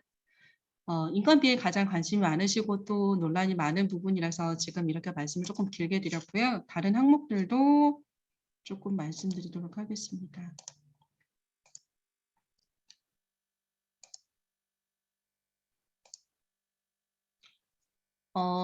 말씀드렸던 대로 지금 제가 말씀드렸던 것들이 다 여기 빨간색 글씨라고 보시면 되고요. 대표님 본인과 기존 직원도 현물로 계상이 가능하지만 가급적이면 기존 직원분은 퇴사하실 염려도 있으시고 현금 수령을 못 하시니까 가급적이면 대표자님 본인으로 가급적이면 현물 계상을 요청을 드리고 있고 신규 직원을 채용하시게 되면 그때부터는 현금으로 인건비가 지급이 가능하며 그리고 신규 직원은 4대 보험을 취득하신 날짜를 기준으로 본다라는 것 그리고 4대 보험의 사용자 부담금까지도 포함해서 얼마든지 청구하시는 것이 가능하다라는 것. 그리고 다른 정부 지원 인건비 사업과 저희는 퍼센테이지가 겹치지 않으면 지급을 해왔는데 올해도 그것이 될 건지 안 된지는 5월이 지났을 때 제가 확답을 드릴 수 있을 것 같고 다시 안내를 드릴 수 있을 것 같습니다. 위반 사례 보시면 친족관계에 있는 거 당연히 안 되고 말씀드렸던 대로 일용 근로자라고 할지라도 저희는 고용과 산재가 들어가야 되기 때문에 흔히들 생각하시는 아르바이트성의 인건비는 지급이 불가하다라는 것 그리고 대표님은 절대 인건비를 받으실 수가 없고 협약 종료 1개월 이전까지는 고용을 하셔야 하며 사용자 부담금을 과다로 청구하셨을 때는 나중에 환수합니다. 다음 지급 수수료 항목은 사업 운영하시면서 필요하신 굉장히 많은 항목이 있으실 건데요. 뭐 기술 이전이 있으시거나 대표님이나 지금 임직원분께서 학회에 가시거나 세미나에 참가하실 경우 그리고 전시회에 참가하시는 경우 비용들도 모두 다 지원을 해드리고 있는데 여기 보시면 숙식비 등 체재비 집행 불가라고 되어 있잖아요. 저희가 여비라는 항목이 따로 있어서 여비를 지급을 하고 있지만 여비는 사실 교통비만 지급을 하고 있고 교통도 대중교통만 지원을 하고 있습니다. 그리고 대중교통에서도 공급가액만 지원하고 있습니다. 사실 여비를 쓰실 일이 많지 않으실 겁니다. 어쨌든 전시회 참가 요즘 코로나 플러스 많이 하시는 편이신데요. 뭐 우리 회사는 프리미엄 부스로 하겠다라고 하셨을 때는 뭐 견적이 적정하면 다 지급이 가능하고요. 저희 대학 같은 경우는 특히나 전시회 참가 같은 경우는 그쪽 업체에서 선입급하시지 않으면 아예 예약 자체가 안 되잖아요. 그런 경우들은 계약 조건에 맞춰서 지급을 하고 있는 편입니다. 그리고 각종 대표님들 시험과 인증 비용들도 모두 다 지급을 해드리고 있고 유일하게 지금 여기 위에까지 여기 시험 인증비까지는 시업 인증비까지는 전부 다 거래처 사업자와 사업자 간으로 거래가 가능하시거든요. 그런데 유일하게 개인에게 거래하실 수 있는 부분이 바로 멘토링비입니다. 그런데 이 멘토링비는 하루에 30만 원을 넘기실 수가 없고 또 많이 활용을 못 하시는 편이세요. 근데 유일하게 사업자가 없는 사람과 거래를 하실 수 있는 유일한 항목이다라는 것 때문에 다른 모든 항목들은 전부 다 사업자와 거래를 하셔야 된다는 의미이고요. 즉 프리랜서랑은 사업자가 없으면 거래를 하실 수 없다라는 의미입니다. 굳이 하신다 그러면 멘토링비 말고는 따로 하실 수가 없습니다. 기사제를 임차하시는 비용들도 지급을 해드리고 있는데 여기 보시면 그 내용이 어디 계속해서 나올 텐데 이 임차하시는 기간이 조금 중요한데요. 이 임차하는 기간도 초기 창업 패키지 협약 기간을 기준으로 합니다. 예를 들어서 대표님들께서 플랫폼 구축을 많이 하시기 때문에 뭐 플랫폼에서 실명 인증 서비스를 받으신다고 했을 때 최소 단위가 보통 1년인데 그러면 그 1년은 어떻게 해야 될 것이냐. 1년을 12달로 나눠서 저희 초기 창업 패키지에 해당이 되는 개월 수만큼만 지급을 합니다. 저희가 한 10개월 되니까 딱 10개월만큼만 지급을 하고 나머지 2개월은 대표님께서 내시는 형태이죠. 마찬가지로 여기에 나와 있는 기기나 장비, 뭐 기타 서버 임차 모든 전부 다 초기 창업 패키지 협약 기간 안에 개월 수만큼만 비용을 지급을 합니다. 사무실 임차료도 지급이 가능하신데 협약 기간 안에만 지급이 가능하고요. 대표님들께서 입주해 계신 공간이 이미 정부로부터 보조를 받고 있는 창업보육센터 또는 창업사업화를 지원하는 공공기관인 경우에는 월 내시는 그 임대료 자체가 이미 정부로부터 지원을 받으신 헤아린 혜택을 받으신 금액이기 때문에 그런 공간에 임차하신 기업에서는 사무실 임차료를 쓰실 수 없고요. 일반 사기업이나 코워킹 스페이스와 같은 공간에 입주하신 기업들만 이 사무실 임차료를 지급을 하실 수가 있습니다. 여기 빨간색에 보시면 사업장과 공장, 연구소에 대해서 임차료 집행이 가능하고 이런 부분들은 모두 다 계약서나 기타 서류로 확인이 가능이 되어야 합니다. 사무실 임차료를 현물로 계상하시는 것도 당연히 가능한데 만약에 현물로 측정하시면 현금으로는 집행이 불가능하고요. 임차 보증금이나 관리비는 집행이 불가합니다. 대표님들 월 관리비 내보시면 월 임차료 내보시면 아시겠지만 보통 임차료랑 뭐 관리비랑 섞어서 청구하시는 경우들도 있으세요. 그러면 거기서 저희가 일부분만 지급하는 형태라고 보시면 될 것 같습니다. 운반비나 보험료, 보관료 모두 다 지급을 해드리고 있고 회계감사비는 이거는 저희가 초기 창업 패키지 협약이 끝났을 때 지급하는 비용이기 때문에 30만 원 의무적으로 모두 다 계상을 하셔야 합니다. 저희 기업들은 99.9%가 전부 다 법인이셔가지고 법인 설립비는 아마 해당이 없으실 것 같은데 한 개 기업만 해당이 있으신데요. 혹시나 하시게 된다 그러면 비용 설립 진행하시는 게 가능합니다. 세무회계비도 가능하고 기술보호비로도 집행이 가능하고 장비 수리비로도 모두 다 집행이 가능합니다. 그리고 아까 전시회 때 잠깐 말씀드렸던 여비 부분인데요. 대표님과 대표님의 소속 회사의 소속 임직원이 출장을 가셨을 때 경비 집행이 되는데 철도, 버스, 항공, 선박과 관련되어 있는 교통비, 실비만 집행이 가능하고 체재비, 숙박이나 식비는 지급하지 않습니다. 그래서 여기 보시면 자차를 가지고 가셨을 때 내용이 없잖아요. 즉 자차로 가시는 출장 여비, 교통비는 지급하지 않는다는 의미입니다. 철도, 버스, 항공, 선박 등 이용하셨을 때 교통비만 지급을 하고 말씀드렸던 대로 공급가액만 지급을 합니다. 순천에서 용산까지 KTX를 44,000원 타고 갔다 오시면 4만 원 지급하고 4,000원 지급하지 않는다는 의미입니다.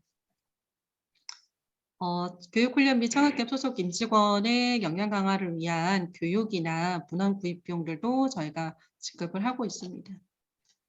그리고 또 대표님들께서 근래 가장 많은 예산을 활용하시는 부분이 광고 선전비인데요. 이 광고라는 것은 회사에서 직접 하시는 경우들도 있으시지만 열의 9은 사실 외주를 주시기 때문에 저희가 아까 제가 두 번째 항목으로 말씀드렸던 그 외주 용역과 동일한 규제를 받는다라고 보셔야 합니다. 당연히 그 업체가 광고를 할 만한 기업인가 그 업체 경력을 보아야 되고요. 1년 이상 해상 분야 경력을 가져야 되고 협약 기간 안에 모든 것들을 다 진행을 해야 됩니다. 그리고 외주 영역과 동일한 규제를 받기 때문에 2천만 원을 초과하실 경우에는 주관기관의 사전 승인을 받으셔야 합니다. 전자화폐의 경우 그리고 그럴 때는 저희가 다 내용을 확인하고 집행한다라는 점. 광고 선전에 해당이 되는 내용들은 굉장히 많아서 가급적 저희가 다 승인을 하고 있는 편인데 광고 선전비를 제가 안 된다고 말씀을 드리는 경우는 판촉의 경우입니다. 판촉물을 만드신다든지 판촉 기념품을 만드신다든지 이랬을 때만은 저희가 승인하지 않고 있고요. 대부분은 본 과제와 관련된 광고와 관련된 부분들은 나머지 부분들은 모두 다 승인을 하고 있습니다. 영상을 만드시거나 쇼핑몰에 입점을 하시거나 바이럴 마케팅을 하시거나 뭐 유튜브, 페이스북, 인스타그램 광고를 하신다 그러면 상대가 사업자를 가지고 있다 그러면 저희가 전부 다 비용 지급을 하고 있습니다. 주의사항입니다. 당연히 아시겠지만 다른 예산 용도로 쓰실 수 없고 꼭 협약하실 때 제출하시는 초기 창업 패키지 사업계획서에 근간해서 관련된 내용을 모두 사업비를 집행하실 수 있습니다. 때문에 부채 상환이나 이자 지급, 대표자분의 인건비로 집행하실 수 없고요. 대표님이 당연히 세금 납부로도 집행하실 수 없습니다. 증빙 자료를 허위로 제출하거나 부적절하게 집행하실 수 없고 나중에 확인이 되면 판소하게 됩니다. 그리고 창업자와 특수관계인 창업기업 본인 또는 창업자가 채용한 임직원이 현재 재직 중이거나 재직했던 기업에 대해서는 사업비 집행이 불가합니다. 이 부분이 아까 질문 주셨던 인건비를 위해서 원래 있던 직원을 내보냈다가 다시 들어오지 말게끔 하는 조항인 것 같네요. 제가 이 부분 조금 간과했는데, 네. 초기 창업 패키지 세부 관리 기준에서는 협약 기간 이내에 지출 원인 행위, 그래서 아까 말씀드렸던 것처럼 조금 억울하시고 현실과 맞지 않을 부분이 있는 걸 저희가 모르는 바는 아니지만 저희가 협약이 되는 5월 1일부터 내년 2월 28일까지의 협약 기간 이내의 지출 원인 행위에 대해서만 사업비 집행이 가능하고 초기 창업 패키지에 참여하시는 기업들끼리는 사업비 집행이 불가합니다. 그래서 지금 이 자리에 계시는 또는 안 계시는 대표님이라고 하실지라도 초기 창업 패키지 올해 선정이 되신 대표님들까지는 거래를 하실 수가 없고요. 저희 대학 말고도 다른 대학, 다른 주관기관에 선정이 되어 있는 초기 창업 패키지 기관과도 거래를 하실 수가 없습니다. 상대방이 그 과제를 하는지 알고 계실 수도 있고요. 모르실 수도 있거든요. 근데 저희 대학에서는 1차적으로 다 검증을 하고 있습니다. 그래서 대표님께서 실수로 나 전혀 몰랐는데 상대방이 초기 창업 패키지를 하고 있는 기관이었다 하시면 저희 쪽에서 아마 집행되는 과정에서 예산 승인이 안 될 것 같습니다. 그래서 거래를 하실 때 그럼 혹시 그런 기관인지도 한번 확인해 보실 필요는 있습니다. 그래서 이 자리에 계시는 순천대학교 소속의 기업이 아닌 다른 타 기관에 있는 초기 창업 패키지 기업과도 거래는 하실 수 없다라는 점을 말씀드리겠습니다.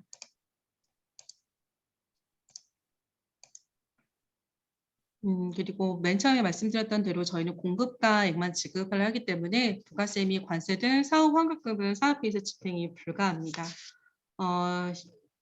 카드와 관련된 이슈가 있는데 이 부분 제가 조금 이따 말씀드리겠습니다. 그리고 사업비 지출 시 창업진흥원 사업비 카드 사용이 원칙입니다. 그래서 대표님의 개인 카드, 회사의 다른 법인 카드는 쓰셔도 저희 쪽에서는 인정을 하지 않기 때문에 비용 지급을 하지 않습니다. 오로지 초기 창업 패키지 전용 사업비 카드로만 결제하신 부분에 있어서만 인정을 하고 있습니다.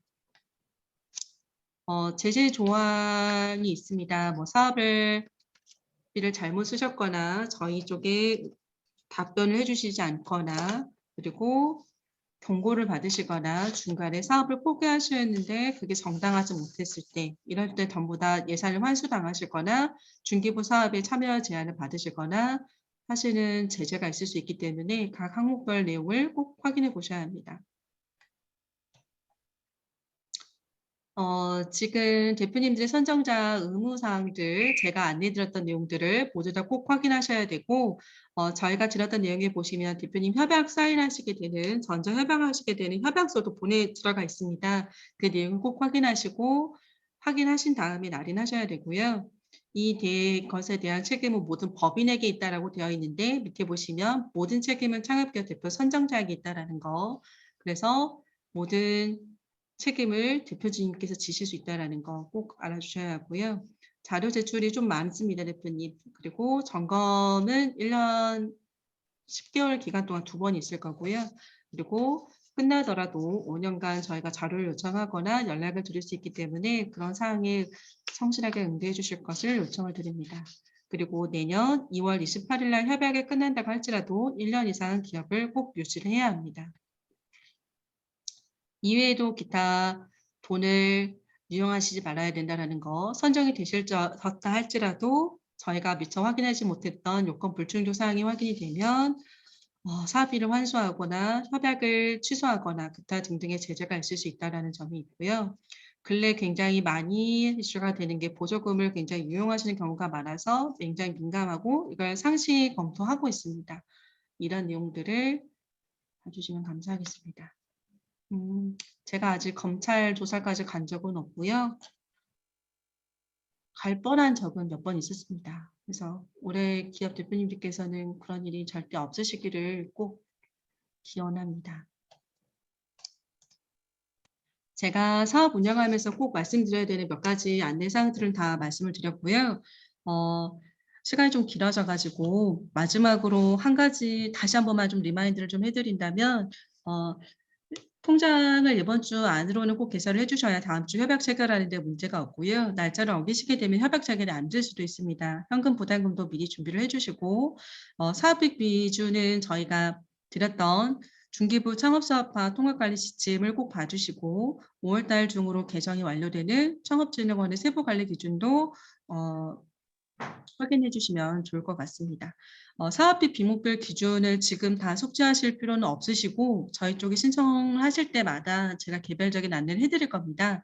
그럼에도 불구하고 꼭 지키셔야 되는 것은 인건비는 신규 인력을 채용하신 시점부터 가능하고 실질적 고용은 안 되신다는 것이고요. 특수관계도 안 되는 거고요. 그리고 아까 잠깐 논란이 있었지만 원래 있다가 나가신 경우는 인건비 지급이 안 될 것 같습니다. 중기부에서 굉장히 민감하게 포상 안 된다고 할 것 같네요.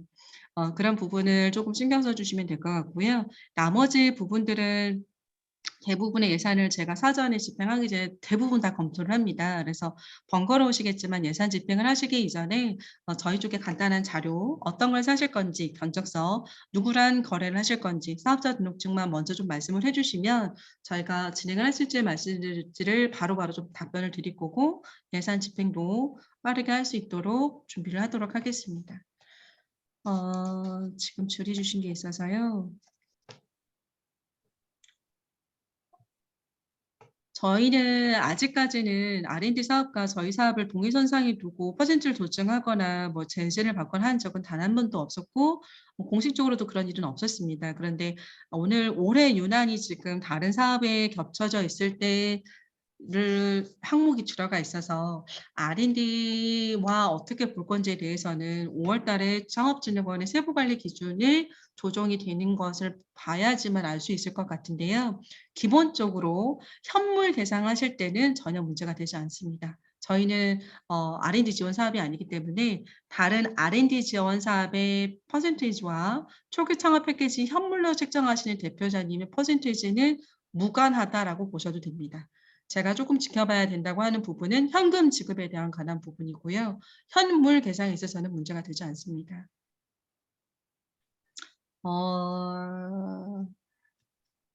질문 주셨던 것 중에 서비스 바우처가 혹시 세무회계 지원 사업이시라면 저희 쪽에서는 세무회계 비용을 쓰시면 안 됩니다.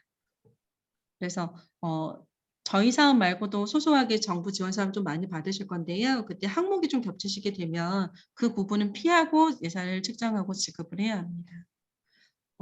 예산이 잠깐 중첩되는 부분에 대해서 한 가지만 더 말씀을 드리면 대표님들께서 마케팅 비용을 굉장히 많이 마케팅 비용을 굉장히 많이 쓰고 계시는데요.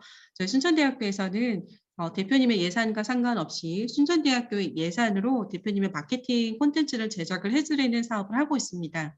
예산으로는 최소 500에서 최대한 800 정도 범위가 될 것 같고 제작해드린 마케팅의 범위는 영상과 온라인 마케팅, 바이럴 마케팅 요 정도 아니면 또는 전시에 참가하시는 요 정도 수준이 될 것 같습니다. 그런데 어느 정도의 금액으로 어떤 항목으로 어떻게 지원할 건지는 저희가 아직 결정을 못 지었기 때문에 저희가 이번 달 중으로 어느 정도 금액선에서 저희의 돈으로 대표님들 마케팅을 어떻게 지원해 드릴지는 아마 이번 달 말이나 다음 달 초 정도면 확정이 될 것 같고요. 그때 대표님들께 다시 설명을 드리고 어떻게 진행할 건지도 안내를 해드리면서 저희가 대표님 의견 수렴하면서 사업 진행을 하도록 하겠습니다.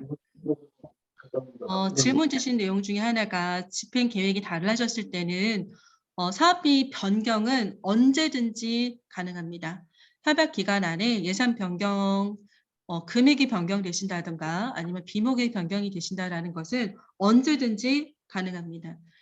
상시 가능하기 때문에 예산 변경을 하기 싫어서 또는 어려울까 봐라는 걱정은 전혀 하실 필요 없으시고요.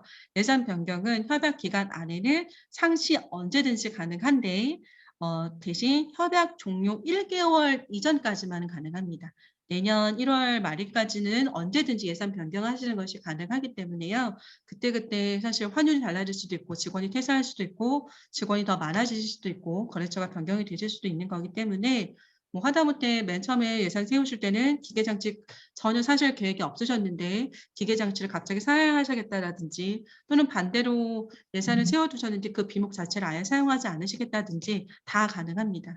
예산 변경, 비목 변경, 범위 변경 다 가능하기 때문에 언제든지 말씀해 주시면 되고요. 다만 제가 그걸 변경하는 것을 납득을 할 수 있게끔 그런 내용이 가급적이면 초기 창업 패키지 수정 사업 계획서에 조금 자세하게 녹여져 있을 것을 권장을 드리고 있습니다. 굉장히 많은 말씀을 드렸는데요. 제가 이렇게 많은 말씀 드려도 기억은 대부분 못 하시거든요. 못 하시는 게 당연하고요, 대표님. 그래서 오늘 말씀드렸던 것은 저희 초기 창업 패키지는 법인이시든 개인이시든 간에 1차적인 책임을 신청하신 대표자분에 있고 법인은 연대 책임이다라고 생각을 하시면 좋을 것 같고요. 사업비 집행 시 오류사항과 나중에 환수되실 위험이 없도록 꼭 주관기관과 먼저 사전을 하시고 집행을 해주실 것을 꼭 말씀을 드립니다. 그래야 제가 대표님들 대변인이 되어서 외부 공격에 대응을 할 수가 있거든요. 저는 대표님을 관리 감독하는 사람이 절대 아니고 대표님들께서 불이익을 당하시지 않도록 대표님들의 예산이 향후 문제가 되지 않도록 보조하는 사람이라고 꼭 생각을 해주시면 감사하겠습니다. 제가 말씀을 드리는 게 대표님한테 해가 되는 건 1도 없거든요, 대표님. 저는 대표님들을 대변하는 대표님들 보조자입니다. 그렇게 생각해 주시고 편하게 연락도 주시고 6시 이후로는 연락 주지 마시고 9시 이후로 아침 9시부터 6시까지 집에 남편이랑 얘기가 있기 때문에 6시 이후로는 연락 주지 마세요. 그럼에도 불구하고 아주 급하신 연락은 꼭 말씀을 해주시고요. 자료 보시다 보면 사전 심의 받는다는 문구 하나 때문에 굉장히 꺼려하시는 대표님들 굉장히 많으세요. 말만 심의이지 그렇게 어려운 절차가 아니기 때문에 그런 부분에 대해서 거부감 갖지 마시고 그리고 행정서류가 너무 많아서 거부감 갖지 마시고 그런 걸 보조하라고 제가 있는 거기 때문에요. 어려운 점이 있으시면 언제든지 순천대학교로 연락을 주시면 될 것 같습니다. 제가 오늘은 공통적인 사항만 좀 개별적으로 말씀을 드렸고요. 아마 저희가 협약 체결하고 나면 개별적으로 또는 대표님께서 주신 수정사항께서 보면서 구체적으로 조금 여쭤볼 겁니다. 대표님 인건비가 너무 과한 것 같은데 왜 이렇게 책정이 되셨는지 확인이 되면 다 승인을 할 겁니다. 그래서 기본적으로 저는 제3자가 보았을 때 대표님을 공격하지 않도록 하는 사람이라는 점만 생각을 해주시면 감사하겠습니다. 오늘 제가 말씀드린 내용은 직원분한테 친절하게 말씀 안 해주실 거잖아요. 그래서 제가 이 녹화한 건 유튜브에 올려드리면 후기 인수 받으시는 직원분 계시면 꼭 직원분 보시라고 말씀도 해주시고요. 직원분에게 상세하게 가르쳐주지 않으실 거면 순천대학교 전화해서 배우게끔 꼭 너 알아서 해라라고 직원에게 던지지 말아주시고 책임은 대표님께서 지시고 직원분이 정확하게 일을 하실 수 있게끔 전달해 주시면 감사하겠습니다. 오늘은 제가 아주 간단한 사항들만 조금 말씀드렸고요. 실제 돈을 어떻게 집행하시는지 이런 것들은 돈을 실제 집행하실 수 있는 6월 초가 되었을 때 제가 말씀드리도록 하겠습니다. 돈을 집행하는 것과 관련해서 한 가지만 더 말씀드리면 대표님들은 이제 곧 협약 체결을 앞두시고 있기 때문에 그리고 협약일 5월 1일 날짜로 보기 때문에 5월 달에 예산을 쓰셔야 되는 일이 생기실 수도 있거든요. 뭐 아까 잠깐 포엠 대표님 말씀하신 것처럼 직원을 이미 하셨을 수도 있으세요. 그래서 이번 달에 급여를 지급하셔야 되실 수도 있는데 일단 제 통장에 돈이 없기 때문에 제가 돈을 지급할 수가 없잖아요. 그래서 이걸 어떻게 처리할 것인지 아니면 이번 달에 꼭 제품을 구매하셔야 되는데 어떻게 하실 건지에 대해서는 제가 실무적으로 개별적으로 안내를 해드리겠습니다. 번외사항으로 해외 업체랑 거래하시는 것은 가능한데요. 약간 절차가 달라서 저랑 좀 협의를 하셔야 합니다. 마지막으로 혹시 질의해 주실 대표님 계실까요?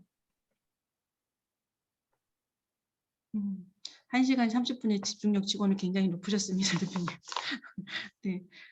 제가 오늘 말씀드렸던 사항은 혹시 몰라서 유튜브에 올리고 나서 링크를 다시 공유해 드리도록 하겠고요.